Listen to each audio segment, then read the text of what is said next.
All right. So there is a question. VSM. VSM stands for value stream mapping. Right. I think the question is raised by Vivek Amalan. VSM stands for value stream mapping. Generally, we create value stream map to understand the process as it is. How is the process as it is currently? And then we will also create a future VSM. The future value stream map will have the improved process where all the waste sources of risk and variation will eliminate. Thereby, we get better results with lesser time. All right.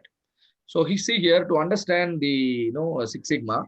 I am choosing a product, and you can choose your product, and then you can apply your understanding. What is this product? A packet of milk. Let's say 100 ml of milk.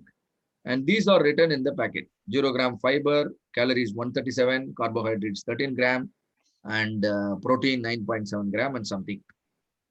Right? And now, these are nothing but the technical specification. Nothing but the CTQs, critical to quality characteristics. And now, we are going to calculate sigma level for one of the CTQ because sigma level is always calculated CTQ. So one of the CTQ I'm going to choose is calories. So what is the customer targeted value? How much calories? 137 calories. And since maintaining a specific value is difficult, customer gives you a tolerance. That is what is written here. 137 plus or 135. Very plus good. Or minus 2. Okay. Now what is USL here? 137 plus or minus 2 means USL is 139. 137. 139. Upper is 139. 139. Upper is 139 and the lower is 130. Very good. So if you can produce milk packets with between 135 and 139, and your process is capable, right? And not just 1 or 2 packets. Every packet you produce should have the specification between 135 and 139. So customer will buy everything from you, right? This is what is visualized. Upper specification limit is 139. Lower specification limit is 135. Customer targeted value is 137. Now specification width is 4 calories, 139 minus 135. Hope the diagram is understood. And now you are the quality head. You want to understand all the milk packets you produce have the calories between 135 and 139. Will you now check each and every milk packet? No, sir. Random. No, sir. Sample. Take a sample. And that is what we have done. You have taken some sample and you have tested the samples and you have plotted a histogram. The histogram is what you are seeing here. Imagine you have taken 100 milk packets. All 100 milk packets you have tested. And so you will have 100 readings with your hand. Each reading will speak about the calories present in your milk. And now you calculate average of the 100 readings. Hope all of you are able to calculate the average of the 100 readings. And the average is calculated to be 137. What do you understand out of that?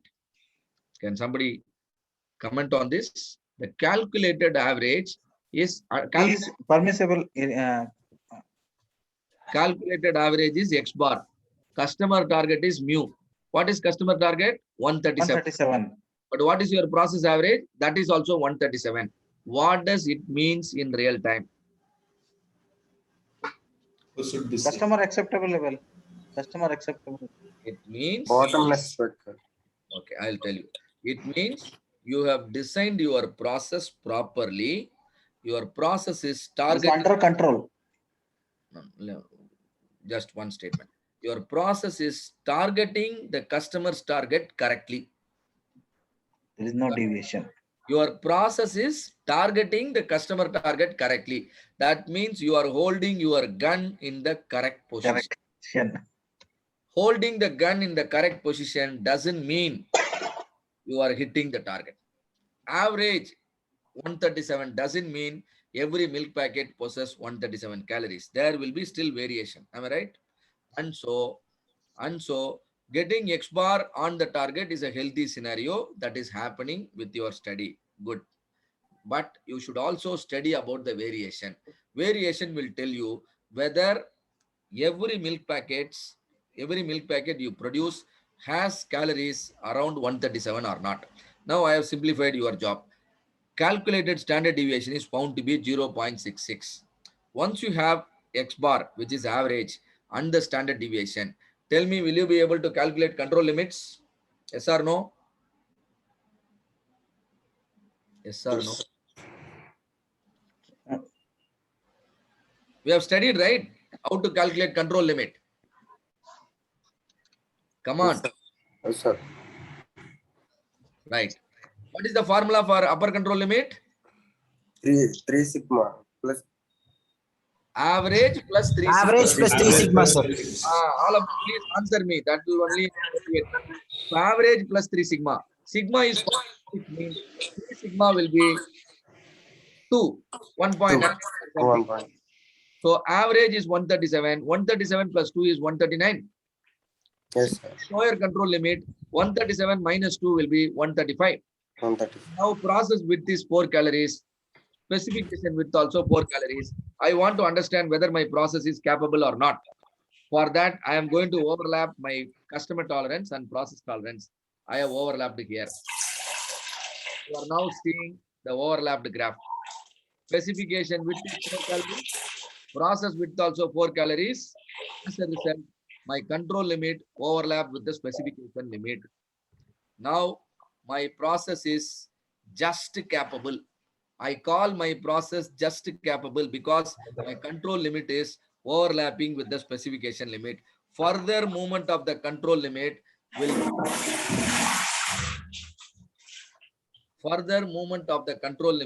will make it go beyond your specification limit, and so I call it just capable. How is this knowledge helpful to me? Can somebody tell me what proportion of points are expected to fall inside control limit? What is the percentage we learned? What is the percentage of points will lie inside control limit? 99.37. 99.73. Very good. 99.73%. That means, imagine you are producing 1000 milk packets every batch.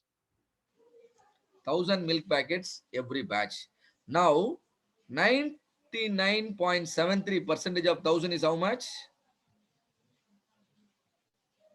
Tell me. 997. 997. 997 milk packets will have the calories between 135 units and 139 calories. That means for 997 calories, your customer is going to accept. But 3 milk packets, your customer is going to reject. But what is that we studied? We studied only a sample. With that, we could understand out of every 1000, 997 will be accepted by the customer. Rejection will be 3. Now tell me, how is your business going on? Is your business going on very good, or you are not happy with your business? Going well. You should be happy, right? Happy, sir. Happy. Yeah, very good. I really like, I think Venkatesan said happy. I really like your approach. No, see, 997 out of 1000 is really good. You are able to raise invoice for 997 milk packets. Only 3 milk packets you are rejecting. But what happens? Suppose if you get more business, say for example, tomorrow, seeing your capability, customer increases the order. Let us say now you are producing 1000 units a batch. Tomorrow onwards, customer wants you to supply 10,000 packets every batch. Now, what happened? Your demand increases. Demand increases. As the demand increases, what will happen to your capability? Will come down. Am I right? You Yes. told me when I asked you to jump inside the ring of fire 100 times, you told me clearly, no, sir, I cannot jump that many times. Same way, you are good when producing 1000 units a batch. Today, you are running your business very good. But tomorrow, every organization want to improve the business. When the demand increases, your capability will come down. You will not be able, you will not be able to maintain the 99.73. Your capability will go down further and your rejections will be much more than this 3 units of 1000. Definitely that will be much more. So whatever capability you have 99.73, please understand this is only your short-term capability. In long term, your capability will go down and your damages will be much more than what you are seeing today. Is it acceptable? Yes or no? Yes. Yes, sir. Why long-term capabilities are always lower than the short-term capability, I will justify. Over longer term, your machines will undergo wear and tear. If you produce more, you repeat the process so many times, wear and tear will come into picture, right? When you run the process for a longer period, there are so many possibilities of variation. Raw material quality can change. Sometimes the operator can change. Sometimes the settings can change. Some malfunctioning can happen, and all those sources can pull down your capability. So short term wise, this capability is okay, but long term, definitely this is not going to be okay. So I call this process just capable. Statistically, this process is called a 3 sigma process. Statistically, this process is called a 3 sigma process. You know why? Look here. The specification limit is here, the pink color. The process center is here, the green color. Can one of you tell me the distance between my green color line and the pink line, which is process center and specification limit? What is this 3 distance sigma. equal to? 3 sigma. 3 sigma. Very good. 3 sigma. And so the process is called a 3 sigma process. 3 sigma process is only a just capable process. Any small deviation will make your process produce more rejections because your control limit will exceed the specification limit. And so in a long term, this capability is not sufficient. I am going to give this process a nickname. Look at the curve. It looks like the head of the elephant. Am I right? It looks like a head of the elephant. So I'm going to call it an elephant process. Why should I call it an elephant process? Simply to let you understand that you have put a big animal in a small room. You have put a big animal in a small tub. You have seen the video earlier. Am I right? Now, when you put a big animal in a small room, do you think this will stand very calm and quiet? No, sir. Definitely no. This is very wild. Your business process will also be wild. It will do no all the no damages and to make your control limit go beyond the specification limit. So you need to understand that never put a big animal in a smaller area that will damage your specification walls. So what I understood that. So I'm going to improve my process. So process improvement here simply means reducing standard deviation. Same process, look here. Process average is already healthier. I'm not touching it. Standard deviation, I reduced it. Earlier it was 0.66. Now I reduced it to 0.33. Half of it. When I reduce my standard deviation to half of it, how it is beneficial to me? Now you recalculate your control limit. What is control limit? Average plus 3 sigma. What is 3 sigma now? 0.33 into 3 will be 1. Am I right? Yes or no? Yes, sir. Yes, yes. 0.33 into 3 will be 1. Yes, yes. 137 plus 3 sigma will get me to 138. 38, Similarly, 137 minus 1 will take me to 136. 136. Very good. Now my new upper control limit is 138, lower control limit is 136. Now, what is the percentage of points that are expected to be inside control limit? Can somebody tell me how much this percentage?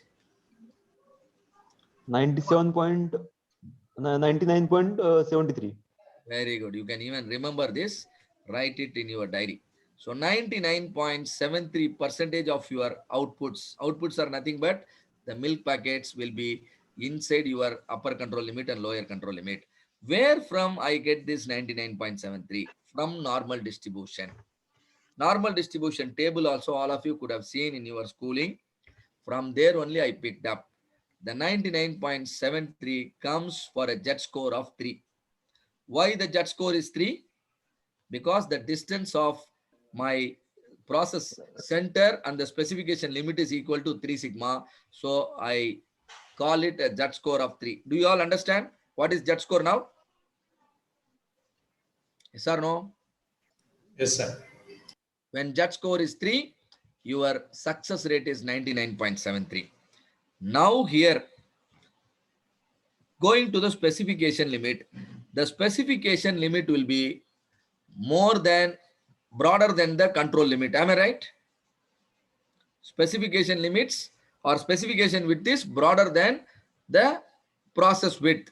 So what percentage of points that are expected inside specification limit? Can I write more than 99.73? Can Yes, I sir. write like this? Definitely I can write like this. Now, for this particular process, see here, particular process, my judge score, I'm going to calculate. What is judge score? This distance. What is the judge score here? Judge score means number of sigmas. How many sigmas are here? 6. Okay. So my judge score is 6. I am not going to use the 6. I am going to reduce 1.5. When I reduce 1.5, my jet will become long-term jet. Now it is 4.5. Now it is 4.5. For a jet score of 4.5, the normal distribution tells me the success rate will be 99%.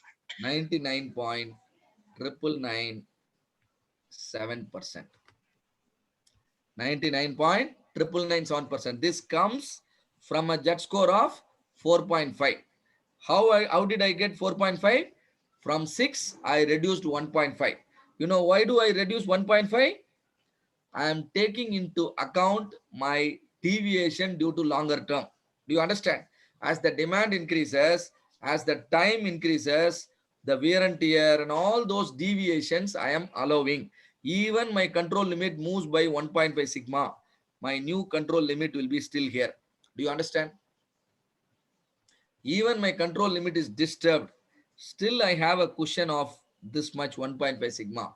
All of you are able to follow me now? Yes? Sir. And so now tell me, now you are producing 1000 milk packets a batch. What is 99.9997% of 1000? Tell me. What is 99.999% of 1000?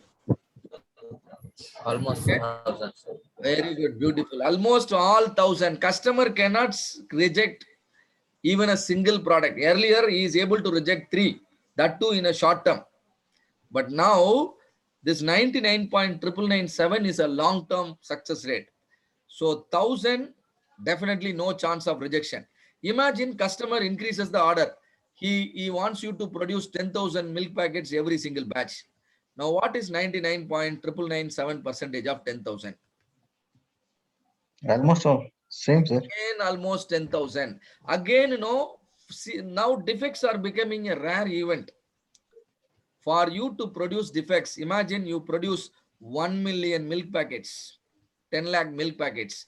You may produce 3.4 defects. This is what we call it, 3.4 defects per million opportunity. How did you gain such a capability? You made your process doubly capable. How did you make it doubly capable? Your process tolerance is only half of the customer tolerance.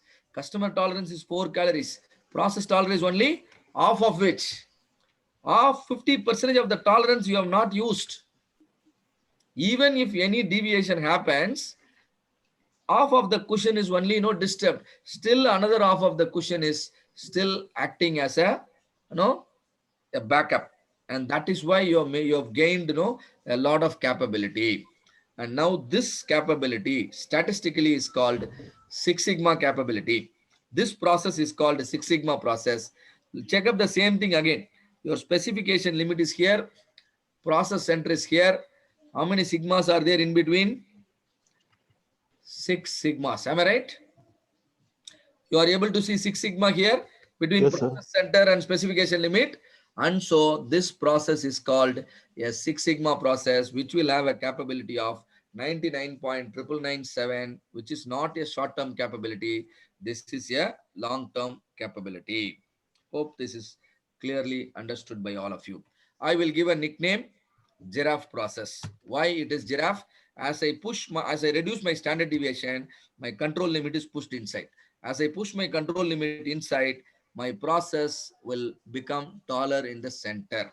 Only to let you understand, you have grown your process in the center. I am showing you the giraffe. All right. Now looking at my slide, tell me what kind of process it is. Is it an elephant process or a giraffe process? Sir, it is Elephant. elephant process. Elephant processor. Okay. Now what is the statistical name of this process? What is the sigma level now? 3 sigma. 3 sigma. Oh, beautiful. This is a 3 sigma process. What is the success rate you can expect out of this process? 99.73. 99.73. And now this 99.73 is your short-term success or long-term success? It's a short-term success. Term, sir. Very good. Because it came using a jet score of 3. Good. Now, I improve the process. Improving the process simply means I have to push my control limit inside. By reducing the standard deviation, my control limit is pushed inside. Now tell me, what is this process? An elephant or a giraffe? Giraffe. Giraffe. And sigma level, 6 sigma. 6 sigma. So what is the success rate of this process? 99.97. 99.997. Remember these numbers, important, 99.997. Now this success rate is short-term success or long-term success? It's a long-term success. Long term. Why do you call it long-term? Why not it is short-term? The judge score is reduced by 1.5. When I reduce the judge score by 1.5, that will compensate for the